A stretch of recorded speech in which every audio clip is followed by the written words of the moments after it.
Hey there, my name is Frank Gallo, 25-year radio and music vet, and it seems like it's time to have another one of those. So let's see what you'd like to talk about next. Radio ideas from the beach. Yes, I'm in the radio business.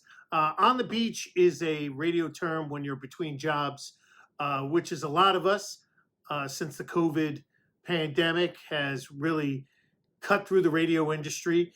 And a lot of people have a plan. I mean, I'm lucky enough to have a plan when I am between jobs, but other people don't. You know, some people they latch on to morning shows, which is a good paycheck from time to time, especially if you know a morning show.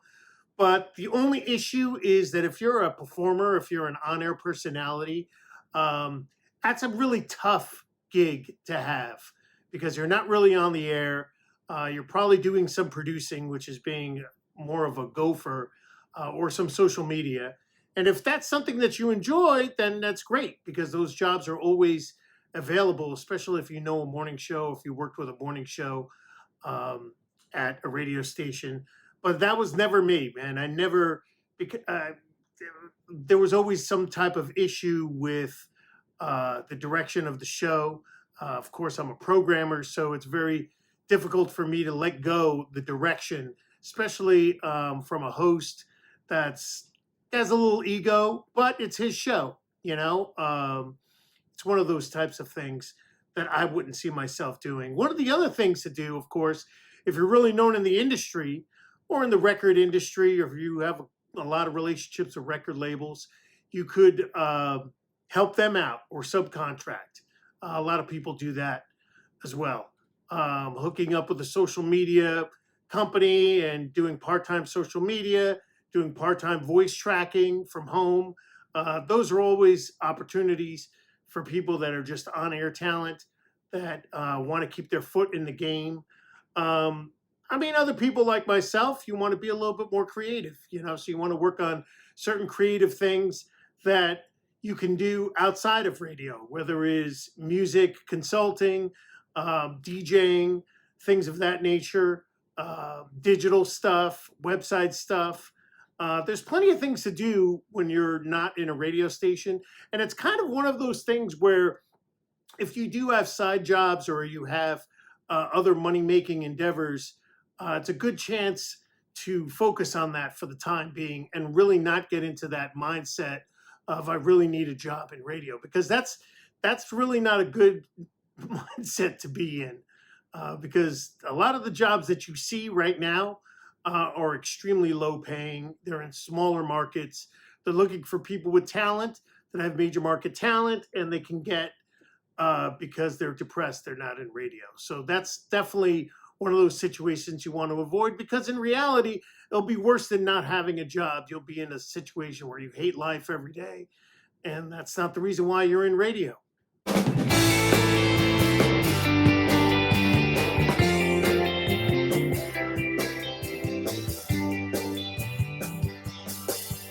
Okay, let's see what else we have coming up.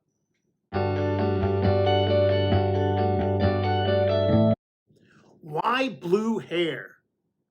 For some reason, I see this a lot. I mean, a lot. Probably about 5 or 6 people today I've seen walk around with blue hair.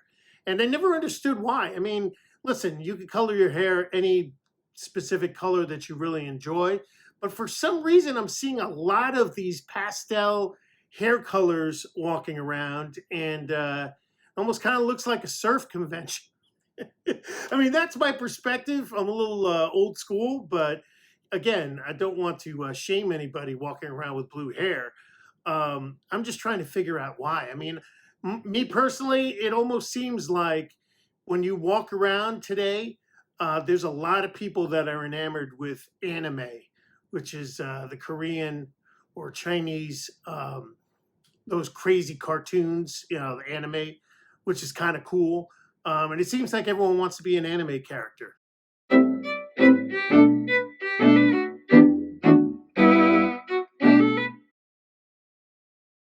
Okay, let's see what's going on next. Do you watch the news? No, as a matter of fact. I personally don't watch the news. A lot of that is because of the stress that it brings me. And realistically, if you don't want to watch the news, please don't. If you don't want any of that undue stress, don't. What I try to do is I check in from time to time, make sure the world's not ending. Um, but it's really hard when you're kind of going through your scrolling through your phone, or if you turn on the TV and some of the stuff you see, it's mind-boggling in this day and age. But then again, it could be mind-boggling because it's being sensationalized, and I think the news has changed from being someone that just reports the news to actually sensationalizing things, which is kind of making things seem a lot crazier than they really are, just to get ratings. And I see a lot of that's happening just on all three major networks, CNN, Fox, everybody. Everyone's trying to get their piece of the pie and say that the world is over and they have to subscribe to their particular ideology in order to be safe at night. And I think it's a lot of BS. I mean, sports has gotten into it to the point that I don't even watch ESPN anymore or Fox Sports. Obviously, I'm a Seattle Seahawks fan. They traded Russell Wilson. That's fine. I didn't need the year and a half of them talking about if Russell is going to leave or if he's not or what's going to happen. And that's not just for my teams. It's for every specific teams. So if you're a really big diehard fan, I mean, that could kill you. I mean, that's stress. That's that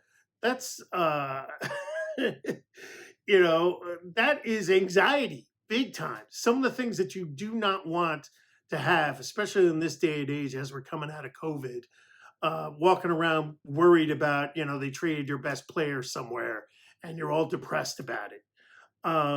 So yeah, I mean, I don't watch the news. Every once in a while, I'll watch some YouTube and comedy bits, a lot of documentaries and a lot of films, action films, really, just to keep my mind going. Because right now the news is just out of control, and I think it's designed to be out of control to kind of get ratings and scare people.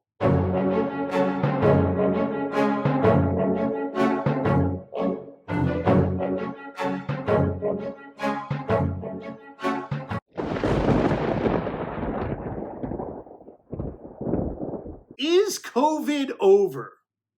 That's a good question. I'm sitting here in Austin, Texas, and to me, it seems like we've entered the next phase of the pandemic. So the pandemic is kind of over, and the reason why I say that is because I went into Target and there are no masks in Target, and that's one of the things right off the bat that kind of tells me, maybe COVID is over, because Target is like hardcore mask, ideology.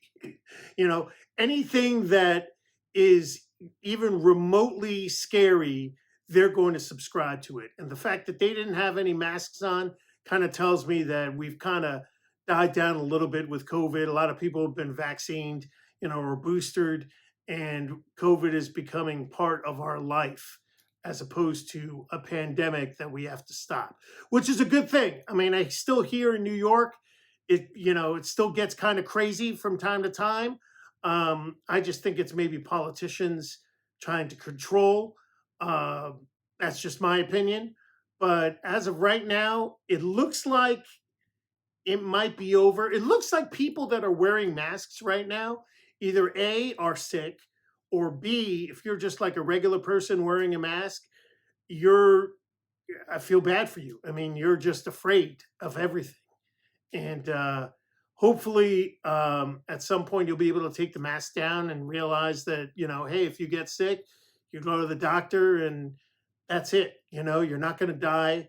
Of course, this has nothing to do with anybody that is prone to dying from COVID or some mentally ill people or things of that nature. But me personally, I think the pandemic's done, man. I think we need to move on. All right, let's see what we got coming up next. Now, it's been a while since we've last spoke, and a lot of things have happened in the entertainment industry. And one of the things I've noticed right off the bat is comedians are getting slapped now.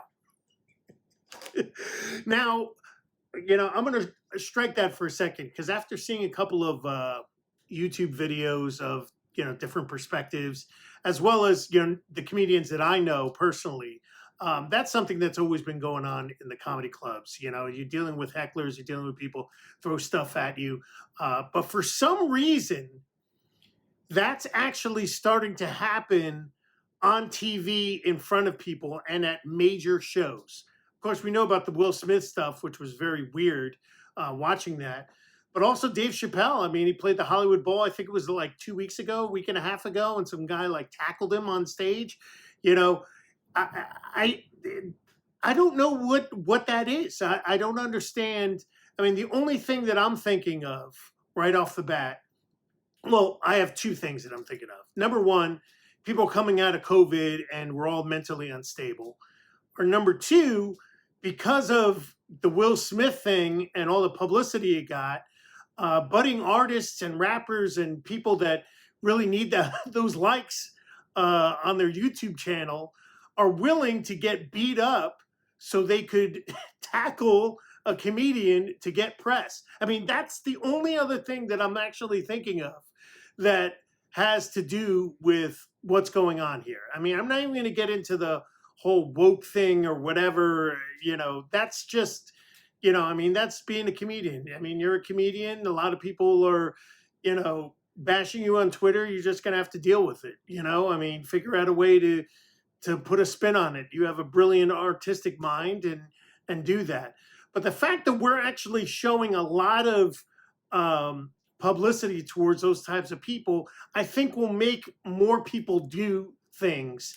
And hopefully these big time comedians could start, gearing up with their security. Because I'm waiting to see Kevin Hart get tackled on stage when he's doing a stadium show. I mean, that's kind of where I am right now.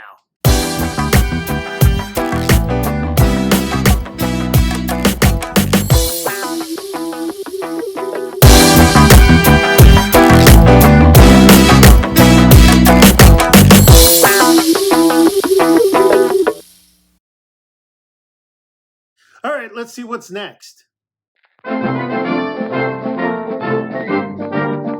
So, what's going on with Johnny Depp? This is kind of a situation where I really don't need to answer that question because it's all over the news, it's all over everything. I'm not even watching the trial, and I could tell you right off the bat what's actually happening. This poor guy married Amber Heard. I guess they had a pretty good relationship, but then in reality, they're both actors and they're both crazy in their own way. Johnny Depp is a little bit nicer, a lot nicer actually, than I would actually think that he would be because he's like a big time A-list actor. He owned the Viper Room.